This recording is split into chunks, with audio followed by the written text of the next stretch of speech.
AP power news ప్రేక్షకులకు నమస్కారం. మీ కనిశెట్టి సురేష్ బాబు, ప్రజా రాజకీయ వేదిక కన్వీనర్ మరియు న్యాయవాది. ఈరోజు ఈ రాష్ట్రంలో ఎగ్జిట్ పోల్స్ విడుదల చేయడం అనేది జరిగింది.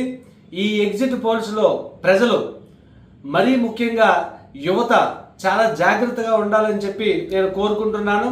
ఎందువలనంటే ఇప్పుడు జరిగినటువంటి ఎన్నికలు 2024లో జరిగినటువంటి సార్వత్రిక ఎన్నికలు ఏవైతే ఉన్నాయో అవి ఆషామాషిగా జరగలేదు, పోటాపోటీతో జరిగినటువంటి ప్రక్రియ.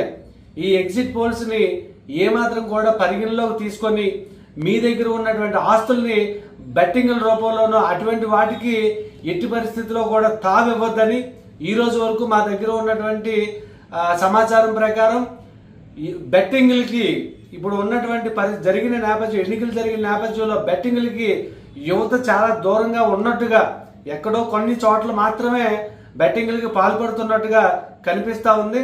బట్ ఈ ఎగ్జిట్ పోల్స్ని బేస్ చేసుకొని మాత్రం ఎట్టి పరిస్థితుల్లోనూ మీరు బెట్టింగ్లకి పోవద్దు. మిమ్మల్ని జాగ్రత్త పరచాలనే ఉద్దేశంతోనే ఈరోజు మీ ముందుకు రావడం జరిగింది. జరిగినటువంటి ఎన్నికలు చాలా పోటాపోటీగా జరిగినాయి. 2014లో తెలుగుదేశం పార్టీ గెలుపు చాలా స్పష్టంగా కనిపించింది. 2019లో వైఎస్ఆర్ కాంగ్రెస్ పార్టీ తాలూకు గెలుపు చాలా స్పష్టంగా కనిపించింది. కానీ ఈరోజు చంద్రబాబు నాయుడు గారి అరెస్టు తర్వాత కనిపించినటువంటి విజన్ ఏదైతే ఉందో ఈ రోజు కనిపించేటువంటి పరిస్థితి బాగోలేదు.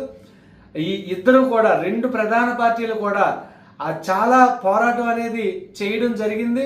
అదేవిధంగా ఆఖరి 2 రోజుల్లో కూడా డబ్బు పంపకాలు, ముఖ్యంగా చెప్తున్నాను, ఎవరూ చెప్పినటువంటి విషయం, డబ్బు పంపకాల్లో కూడా ఇద్దరు పోటాపడి డబ్బులు పంపిణీ చేశారు.